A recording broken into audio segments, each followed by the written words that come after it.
안녕하세요. 엘사운드의 김영철입니다. 오늘은 지난번에 어떤 구독자님께서 저에게 질문이 왔었어요. 아니, 한 분이 아니고 여러분한테서 질문이 들어왔는데 DB에 관련해서 조금 자세하게 이야기를 해달라는 얘기가 좀 많았어요. 그래서 지난번에는 그냥 단순하게 DB에 대해서 얘기를 했었고요. 또 뭐 시그널 입장에서의 DB, 파워 입장에서의 DB, 이 부분에 대해서 얘기를 했었는데 오늘은 좀 더 진도를 나가서 DBM, DBU에 대해서 이야기를 해보도록 하겠습니다. 많은 오디오 장비, 특히 이제 프로 오디오 같은 경우에는 모든 단위를 DBM 또는 DBU라고 표시를 하거든요. 그것을 정확하게 알아야 여러분들이 그 장비에 대해서 정확히 이해를 할 수가 있는 거거든요. 그래서 여러분들에게 DBM과 DBU에 대해서 여러분들에게 알려드리도록 하겠습니다. 여러분들 시작하기 전에 구독과 좋아요 잊지 말아 주시고요. 바로 시작하도록 하겠습니다.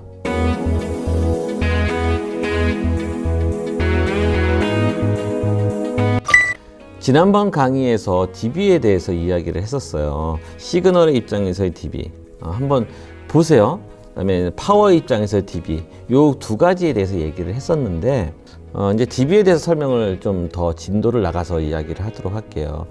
그러니까 모든 오디오 시그널에 대해서는 우리가 DBM 아니면 DBU로 표시를 해요. 그래서 모든 프로 오디오 같은 경우에는 특히 이제 방송국 같은 경우에는 DBM이라는 단어를 많이 쓰고 있거든요. 근데 그 부분에 대해서는 여러분들 조금 더 설명을 드려야 될 부분이 있어요. 왜냐하면 요 근래의 기술하고 조금 맞지는 않은 부분이 있어요. 그러나 예전서부터 써왔던 기준이었기 때문에 지금도 통용돼서 쓰고 있어요. 특히 방송국 같은 경우는 지금도 마찬가지 DBM이라는 단어가 상당히 중요한 몫을 차지하고 있습니다. 그래서 이런 부분에 대해서 한번 진행을 해보도록 하겠습니다. 먼저 DB의 구분을 좀 해야 될 것 같아요. DB는 두 가지로 나눠지게 되는데요. 첫째, 릴레이티브 데시벨이 있고요. 그 다음에 absolute 데시벨이라고 있어요. 릴레이티브 데시벨이라는 것은 우리말로 얘기하면 상대 이득이라고 얘기를 하고요. 그 다음에 absolute 데시벨이라는 뜻은 절대 이득이라고 생각하시면 될 것 같아요. 자, 말은 좀 어렵죠. 릴레이티브 데시벨이라는 건 어떤 관계에 의한 어떤 데시벨이에요. 그러니까 우리가 처음에 얘기했던 신호 입장에서 파워 입장에서 데시벨, dB라고 얘기했던 부분이 이 부분에 해당되는 거고요. 지금 제가 얘기하려고 하는 DBM, DBU, 뒤에 뭐가 붙어있는, 첨자가 붙어있는 이 부분에 대해서는 여러분들이 그거는 absolute 데시벨이라고 생각하시면 될 것 같아요. 자, 상대 이득, 그러니까 릴레이티브 데시벨에 대해서 이야기를 해보도록 하겠습니다. 릴레이티브 데시벨은 쉬워요. 지난번에 얘기했던 거 똑같습니다.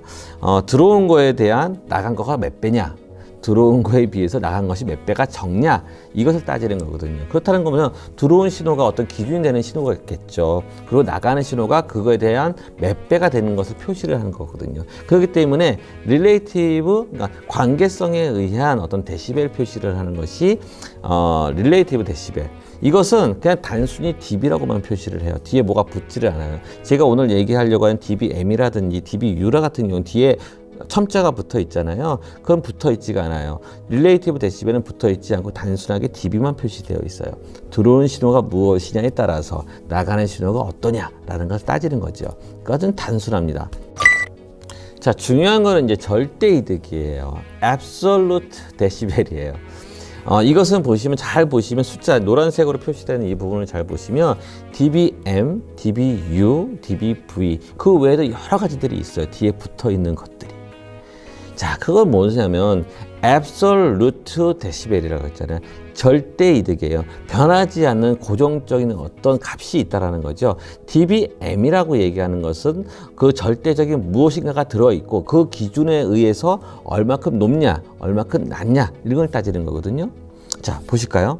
먼저 DBM에 대해서 설명을 하면 DBM은 M자가 무슨 뜻이냐면 미리와트의 와트자를 뺀 거예요. 그러니까 이제 1미리와트.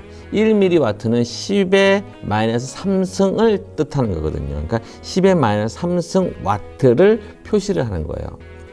그러니까 기준 신호가 와트죠. 그러니까 전력이죠. 파워죠. 그 파워 중에서도 얼마의 수치를 갖고 있냐면 1mW의 파워를 갖고 있는 것이 기준이에요. 그러면 1mW에 비해서 얼마큼 높냐? 2mW, 3mW, 이게 와트로 따지는 거죠. 네, 이렇게 생각하시면 될 것 같아요. 자, 1mW에 대한 것을 알려고 하면은 우리가 두 가지의 공식을 알고 있어야 돼요. 오음의 법칙에 대해서 알고 있어야 되고요. 전력에 대한 법칙에 대해서, 공식에 대해서 알고 있어야 됩니다. 오음의 공식 아시죠? V는 IR.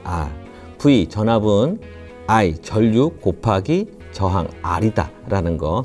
그걸 알고 있어야 되고요. 두 번째, 파워는 P는 V, 전압 곱하기 I, 전류 이렇게 된다는 것을 이 두 가지 공식을 알고 있으면 됩니다. 이 두 가지 공식을 가지고 P는 여러 가지, 그러니까 파워는 여러 가지 공식으로 유추할 수가 있어요. 근데 우리가 보통 대부분이 많이 사용하는, 우리 오디오에서 많이 사용하는 공식은 한 가지밖에 없습니다. P는 R분의 V의 제곱. 요것을 알고 계시면 돼요. 요것을 알고 계시면 이 나머지 것이 술술술 풀리게 되는 겁니다. 미리와트라는 건 0.001와트라는 뜻을 표시를 하는 건데, 그렇다고 하면은 거기에 따른 전압과 저항값이 있을 거예요. 전압은 외우세요. 전압은 0.775V. 그다음에 저항은 600오hm. 이것이 1mW를 뜻하는 것이에요. 외우세요.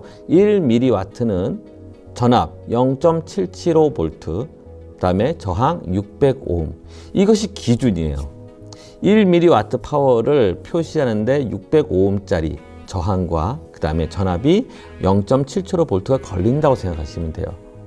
이것이 기준인 거죠. 그러니까 여러분 시그널이 높아졌다 그러면 600ohm의 임피던스를 갖고 있는 것을 기준으로 했을 때 그걸 가지고 따지게 되는 거죠. 때로는 임피던스가 다를 수가 있어요. 그러면 그거에 따라서 이 파워의 레벨이 달라지게 되는 거죠. dBm의 기준값이 1mW고 1mW 기준으로 몇 와트가 올라갔냐 내려갔냐 를 따진다고 얘기를 했었잖아요. 근데 솔직히 말씀을 드리면 요즘 시대의 오디오 장비하고 맞지 않는 부분이 있어요. 왜냐하면 요즘 오디오 장비 같은 경우 임피던스에 대한 거에 제한 요소가 별로 없어요. 솔직히 말씀을 드리면. 그러나 예전서부터 방송국 같은 경우에는 600ohm이라는 것이 기준 임피던스 였거든요. 왜냐하면 진공관 타입이었었고 전화선 자체가 600ohm으로 정해져 있었고 뭐 여러 가지 이유가 있어서 방송국에서는 임피던스가 정말 중요했었거든요. 그래서 모든 장비를 600ohm에 다 맞추는 그런 작업을 했고 그것에 따라서 신호의 레벨을 미리와트로 기준을 해서 만들었던 거예요. 솔직히 다 TR로 만들어져 있거든요. 장비 자체가 진공관으로 되어 있는 것이 아니라 TR이나 FET나 IC로 만들어져 있어요. 그렇기 때문에 입력 임피던스가 상당히 높고요. 그다음에 출력 임피던스가 상당히 낮아요. 그렇기 때문에 별로 중요하지가 않기 때문에 요즘은 그걸 잘 안 쓰지만 예전 방식에서는 600ohm이라는 기준 임피던스가 있었기 때문에 거기에 맞춰서 모든 레벨을 결정을 했었기 때문에 조금 요즘 시대와 맞지 않는 방법이긴 합니다. 그러나 아직까지도 방송국에서는 그것을 쓰고 있어요. 그래서 레벨을 맞추고 장비 세팅을 하고 측정을 하고 하는 모든 작업을 그것을 하고 있는 거죠. 저희가 쓰는 장비가 이런 장비가 있어요. 이게 이제 저희가 쓰는 측정 장비인데 오디오 프로 시즌에 나오는 APX525 모델이라고 하거든요. 이것을 가지고 거기서 보통 SMB, 디스토션, 그다음에 주파수 응답, 그러니까 프리퀀시 레스폰스, 그다음에 여러 가지 것을 이걸로 가지고 측정을 하게 되어 있어요. 그럼 거기에 나오는 그 측정 값들에 대한 어떤 기준 신호들이 다 대부분이 600ohm에 맞춰져 있다는 거죠. 방송국이기 때문에. 근데 실제 여러분들의 오디오 장비도 다를 수는 있어요. 이제 dBU에 대해서 말씀을 드리겠습니다. Absolute Decibel. 거기 뒤에 U라고 써 있는 것은 뭐냐면 이거는 이제 볼테이지를 나타내는 건데 볼테이지 중에서도 시루치 RMS 값을 기준으로 갖고 있어요. RMS라고 저번에 말씀을 드렸었잖아요. 어떤 신호에 0. 곱하기 0.775V 를 했을 때가 시로치라고 얘기를 했었죠. 그 시로치 RMS 값이 기준 신호가 되는 거죠. 그러니까 여기서는 전압 파워가 중요하지가 않아요. 이거는 실제 전압만이 들어가게 되어 있는 거예요. 그래서 임피던스가 중요하지가 않습니다. 어떤 임피던스를 사용하든 상관이 없어요. 대부분 요즘의 오디오 장비 같은 경우에는 출력 임피던스가 55ohm 이 정도밖에 되지 않아요. 그리고 그다음에 입력 임피던스 같은 경우는 10kΩ 10 곱하기 10의 3승 만큼의 오hm, 아니면 100kΩ짜리 둘 수 있어요. 그렇기 때문에 중요하지 않은 상황이 돼버린 거예요. 그렇기 때문에 실질적으로 우리가 많이 오디오 장비에서 여러분 대부분 쓰고 있는 어떤 절대 이득값에 대한 표시를 dBU로 표시한다는 거죠. 마지막으로 이 그림을 한번 봤으면 좋을 것 같아요. 0dBU는 지금 잘 보시면 0.775V VRMS라고 써 있죠. 실오치 레벨이에요. 여기서 같은 경우 임피던스가 들어있지 않아요. 그러니까 신호 발생기를 자체를 의미를 하는 거고요. 여러분, dBm을 따진다는 것은 어떤 605ohm의 임피던스의 파워가 실려가지고 소진됐을 때 거기에 따른 1mW가 소진됐단 말이죠. 그 파워가 됐을 때를 0dBm이라고 표시를 하는 거예요. 이렇게 표시를 하면 좀 쉽지 않을까 생각이 들어서 이렇게 한번 집어넣어 봤습니다. 자, 이것으로써 dBm과 dBU에 대해서 한번 여러분들과 이야기를 나눠봤습니다.